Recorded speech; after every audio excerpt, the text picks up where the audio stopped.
everybody, welcome to Anarchast, your home for anarchy on the internet and the dollar vigilante, where we help you to survive and prosper during and after the coming dollar collapse. I have a second-time Anarchast guest and a first-time dollar vigilante guest coming on, Vays. He's the head of research at Brave New Coin and is a 10-year Wall Street veteran.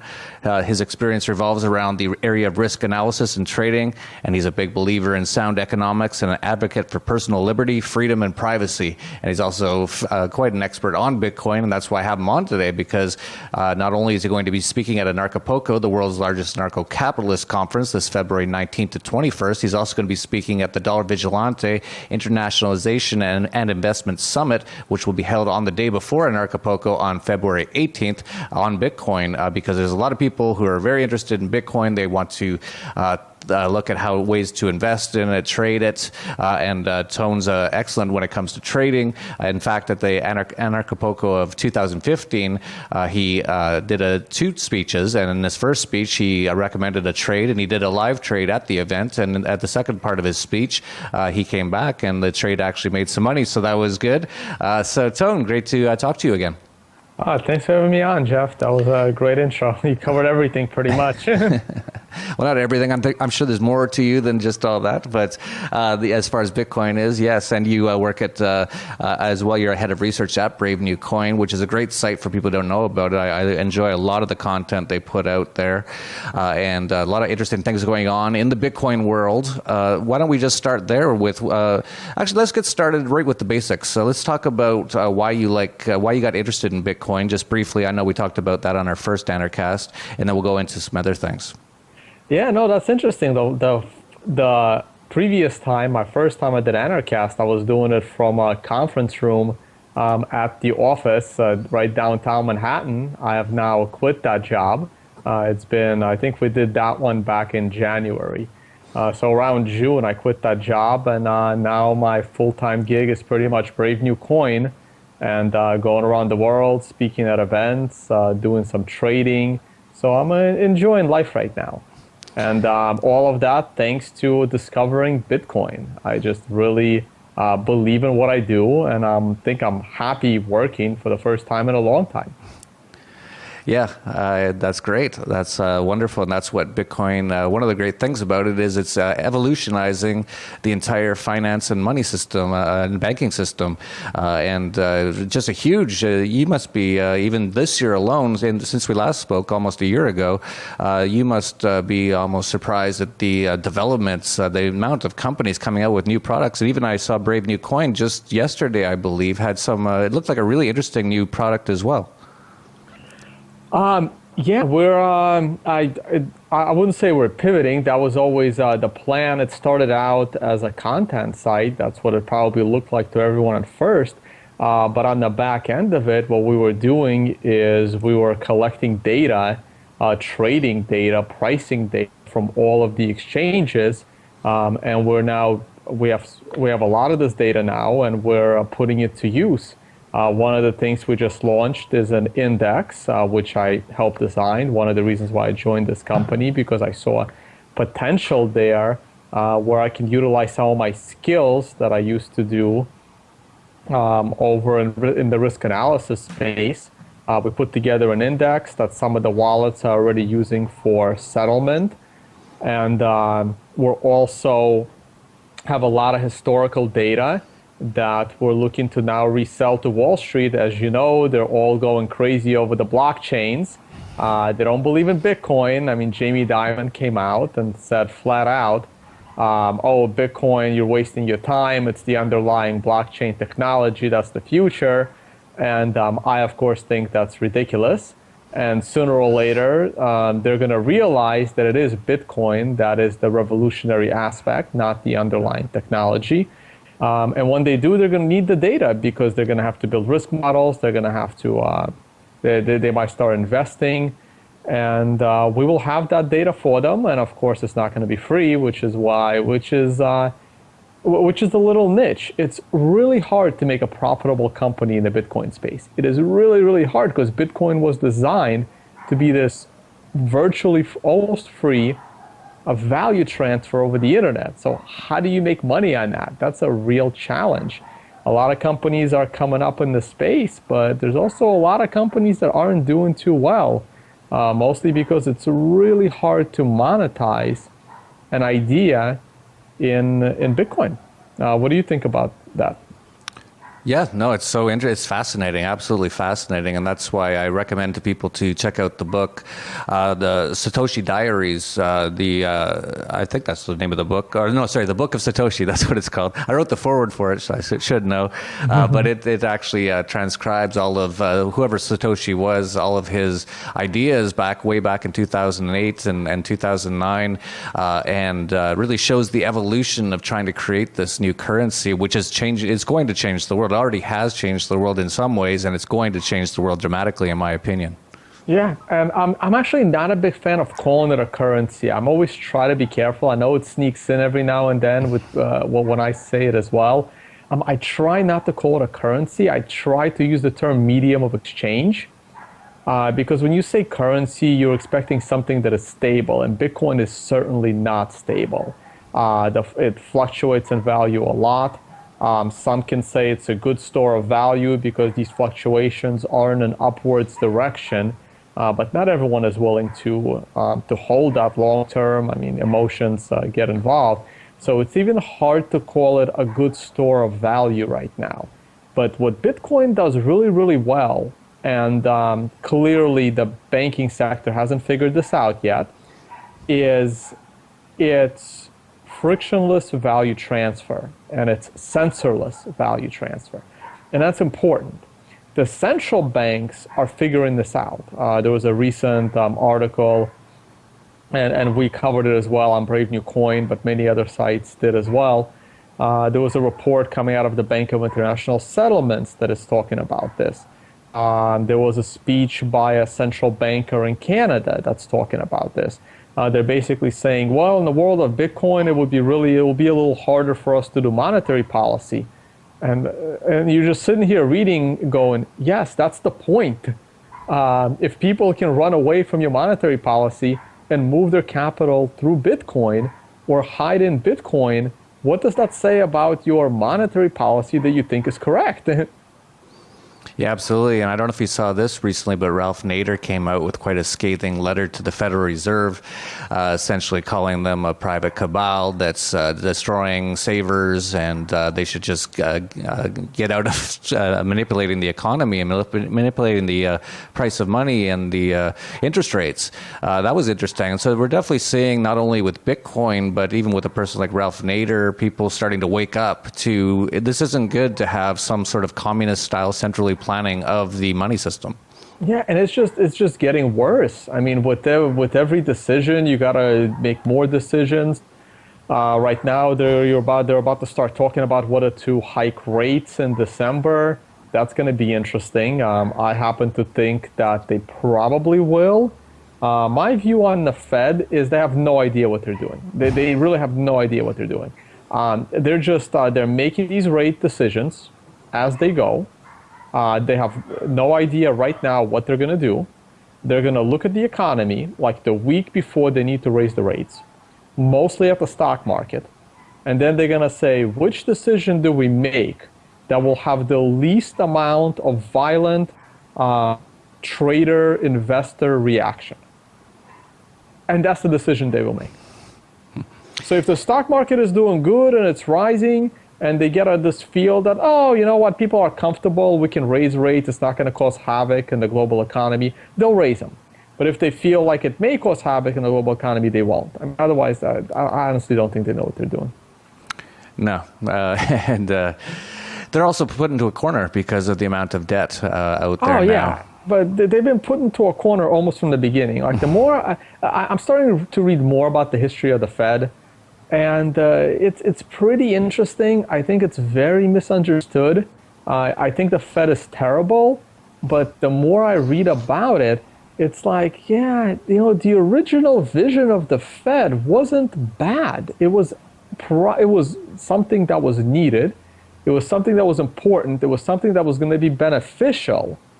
But within like 3 years of its existence, the government completely takes it over and now dictates what they have to do.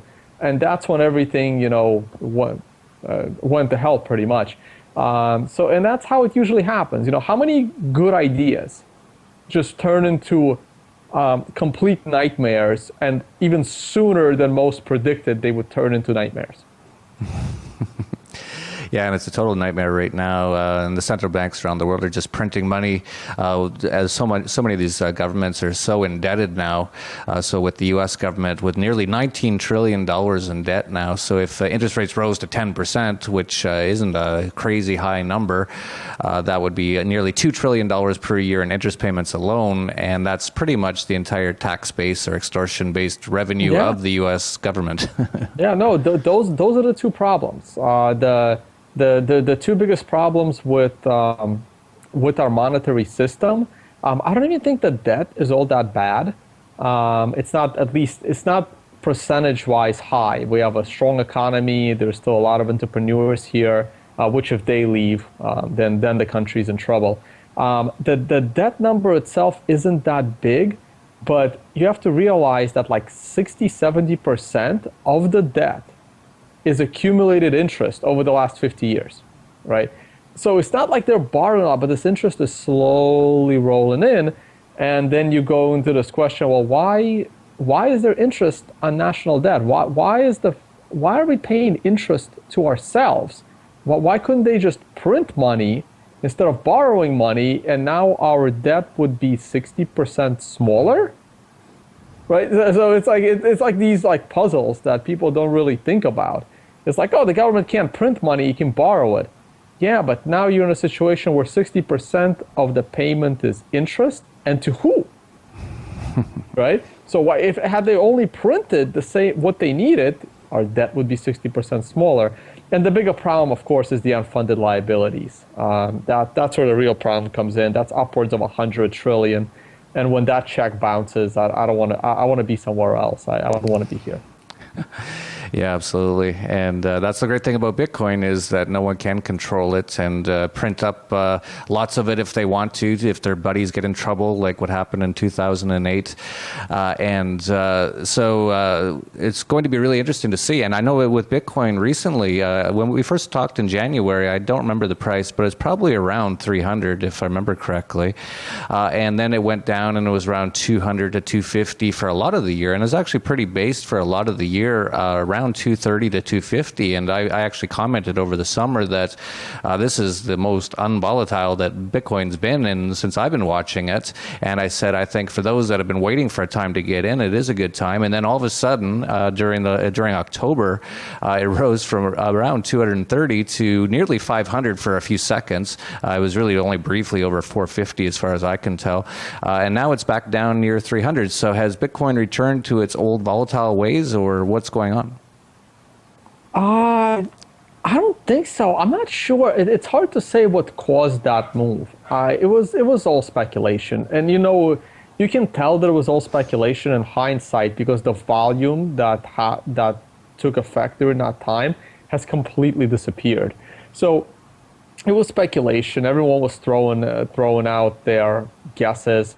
Some said it was the Chinese clamping down on more capital controls, and people were using Bitcoin to move their assets. Some said it was the Triple M Ponzi scheme, which we're probably not going to get into, which is an interesting aspect.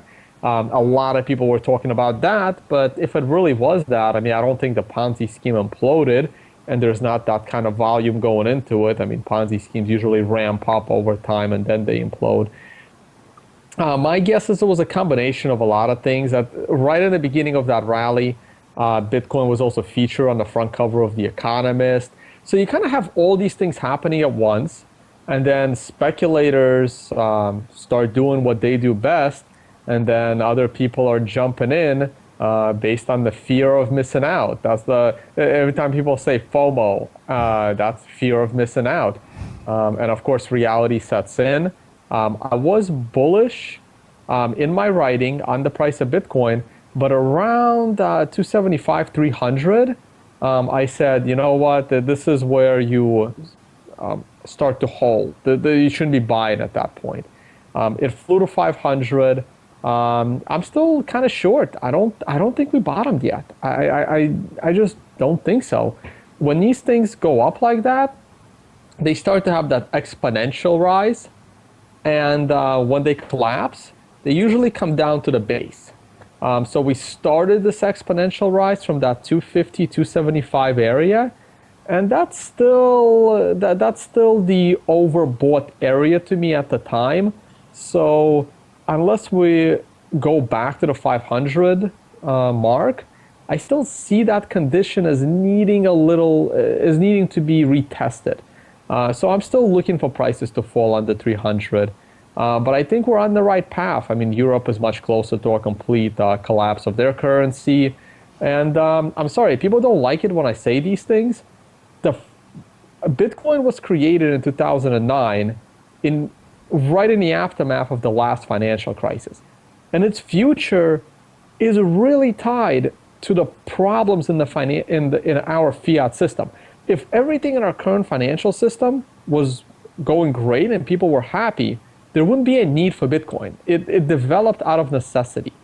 And most users of Bitcoin are using it out of necessity. They are using it because they have to, not because they really want to. They would love to use a credit card. They would love to use cash. But these things are really inconvenient for what they're trying to do.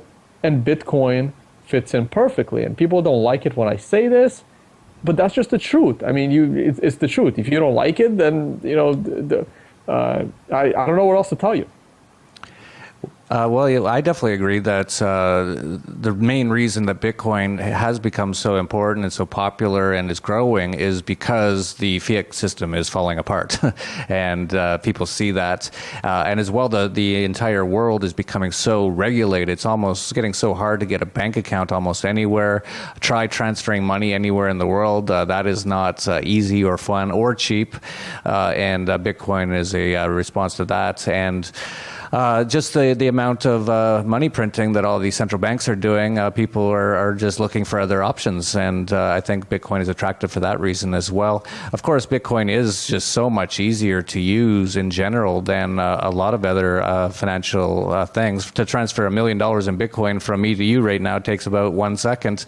But to try to do that through a bank account somewhere here in Mexico to you there in the U.S. Would take a few days at the very least. There'd probably be a bunch of documentation. There'd probably be some government people coming around to check up on what we're doing. And that's the bigger issue, right? It's not a technological problem. It's a regulatory problem. Sending money across the world, using money across the world, it's a regulatory problem. It's not a technological problem. We can send money quickly. We just fiat. We just can't because of regulatory constraints. Yeah, so that's definitely one of the reasons. That's what makes Bitcoin easier to use. Otherwise, you would use a bank. You would use other fiat means, but it's the regulations. And I think Bitcoin will go a long way into breaking some of those regulations if the fiat system wants to compete in value in this environment. They're going to have to relax some of these rules, but instead, as you know, with money printing, they double down. They don't adjust. They don't do what is better for the economy. They double down on insanity. So that's why you're now seeing the European Union making all these committees to try and litigate. What are they going to do about Bitcoin? Yeah, Europe's been the most recent after the recent Paris attacks.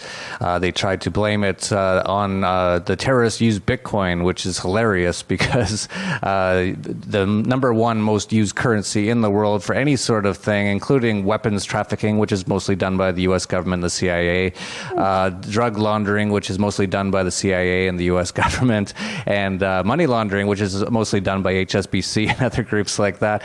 The biggest currency, it's all U.S. dollars. So it's for them to and but again, right? But because it's all U.S. dollar, this is why I'm not expecting a collapse of the U.S. dollar anytime soon for all the reasons you just mentioned. Yeah, absolutely. So but it is funny that the European regulatory agencies, the huge bureaucracy over there, said that they need to take a look at Bitcoin because it may have been used in those attacks. Yeah, it just comes down to money. I mean, they will blame anything and everything as long as they feel everyone is a tax cheat and that's why they can't solve all the world's problems. That's what they're doing basically. They just want to make sure that every dollar is spent, they get their cut, and cash doesn't fit that narrative. And now that the war on cash has begun, here comes Bitcoin. I mean, this is how technology advances. I mean, I can only imagine the history books of Bitcoin and the cash being transferred into Bitcoin.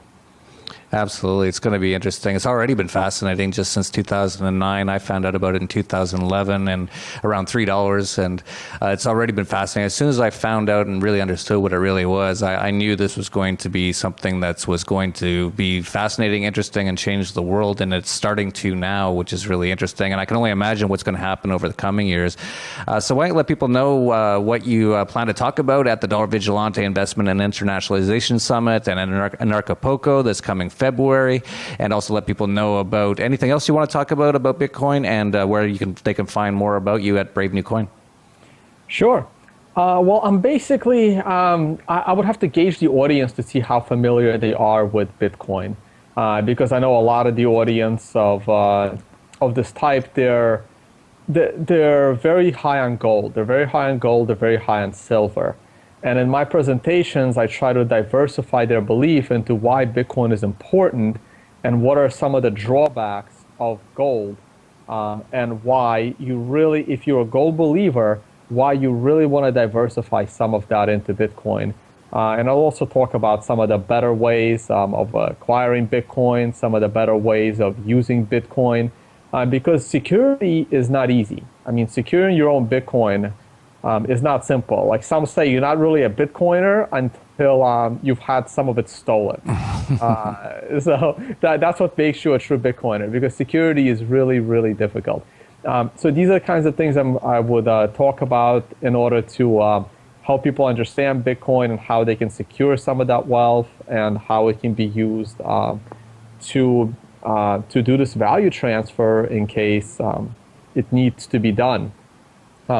As for the actual Anarchast event, I will focus on the global economics and how I see the future of economies and how Bitcoin fits into it. Probably similar to last year's presentation, and build on that. It's been a year. There's been additional developments. I remember that presentation was in February, and I believe there is a video, but you'll remember how I focused on Greece, and I said when the Greek banks shut down, and this was back in February, and here come the Greek banks in July. And in that presentation, I even said this summer, expect Bitcoin to start going up. Of course, I expected it to come down a little bit more, so I wasn't totally right on the price, but I got the time right almost to the week, or almost to the day, I should say, definitely to the week of when the trend in Bitcoin price should start going up. So these are the kinds of things I talk about at these conferences. To get in touch with me, most of my work is currently on Brave New Coin. There is the Traders Report there that I write weekly. I also put out occasional articles. I speak at a lot of seminars, a lot of events. I need to update my blog. I've just been so busy traveling. I'm off to Asia. I'm speaking in South Korea in 2 weeks, then out on the West Coast in San Diego and California. I was actually just speaking on a panel at MIT last week, and other similar universities are interested in having me on a panel to talk about these things, which is great because young people need to understand the future of digital money and where we're headed economically. You can also follow me on Twitter, tone_LLT. And LLT stands for my blog, Liberty Life Trail, which is how I got started in the space, but then moved on to more popular publications. That's great. And I think one of the real benefits of coming to an Acapulco or the TDV conference or both is just spending some time around people like Tone, and a number of other people are going to be there, including Roger Veer, the Bitcoin Jesus, Trace Mayer, who's a huge name in the Bitcoin world. A number of the Mexican Bitcoin community is going to be here, including Jose Rodriguez, past Anarchast and TDV guest. And so just hanging around and hearing what's going on and talking about ideas and what's happening in the space, all these sort of things are going to be great. And it's right on the beach in Acapulco, Mexico, so you can't beat that. That's February 18th is the Dollar Vigilante Conference, and February 19th to 21st. And so you can check that out at anarchapulco.com. And if you like this video, just like, subscribe, share. That's the way we can get these information out there, especially about things like Bitcoin, which is so important, and it's going to evolutionize money and banking. So that's it for Anarchast, your home for anarchy on the internet. Peace, love, and anarchy. And for the Dollar Vigilante, stay safe out there.